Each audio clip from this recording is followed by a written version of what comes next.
Bonjour à tous et bienvenue dans cette vidéo relative au transfert du siège social d'une SAS.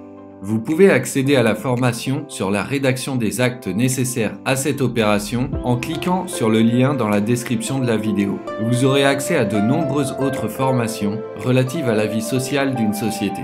Dans cette formation, je vais vous présenter avec des actes types comment je rédige le rapport du président, la convocation des associés et du commissaire aux comptes, s'il en existe un, les pouvoirs des associés, le projet de procès-verbal d'assemblée générale, le texte des résolutions proposées à l'assemblée générale. Enfin, je vous présenterai comment je mets à jour les statuts de la société suite au transfert du siège social. Je vous communiquerai les actes sur lesquels je travaille pour réaliser mes dossiers auprès de mes clients. Dans cette formation, vous disposerez d'une vidéo par acte expliquant comment je les prépare.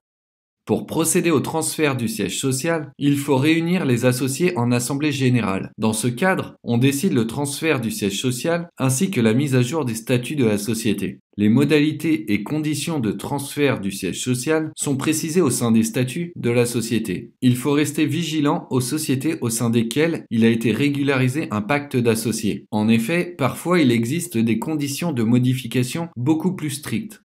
Concernant le lieu du nouveau siège social, il faut faire attention si la société souhaite le domicilier chez l'un de ses associés. Il est interdit de domicilier le siège social d'une société chez l'un de ses associés si ce dernier n'occupe pas de mandat social. Pour plus d'informations à ce sujet, je vous laisse regarder la vidéo YouTube « Comment domicilier sa société ».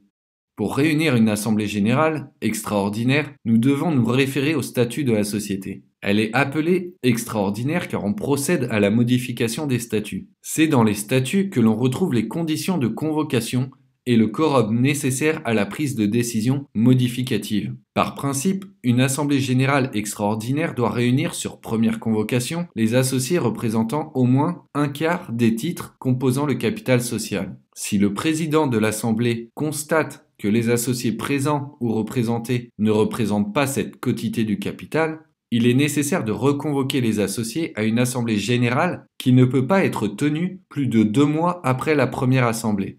Les statuts peuvent prévoir, pour le transfert du siège social, une majorité beaucoup plus forte. Pour un transfert du siège social à l'étranger, il faut que la décision soit prise à l'unanimité des associés composant le capital social.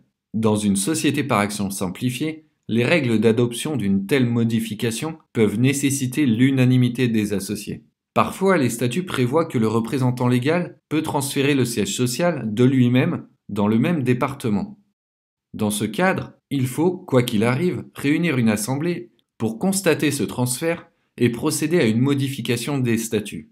Si les associés ne ratifient pas la décision du dirigeant de transférer le siège social, cette décision deviendrait caduque. Il est donc important de réaliser directement une assemblée générale. Cette formation permet de comprendre comment procéder au transfert du siège social par délibération des associés en assemblée générale. La décision de transfert doit être suivie d'une réalisation effective. Dans le cas contraire, cette décision serait inopérante et le transfert réputé fictif. Vous retrouverez la suite de cette vidéo sur la plateforme faites-le-droit.com dans la formation relative au transfert du siège social. Je vous laisse découvrir cette formation pour rédiger les actes nécessaires au transfert du siège social d'une SAS.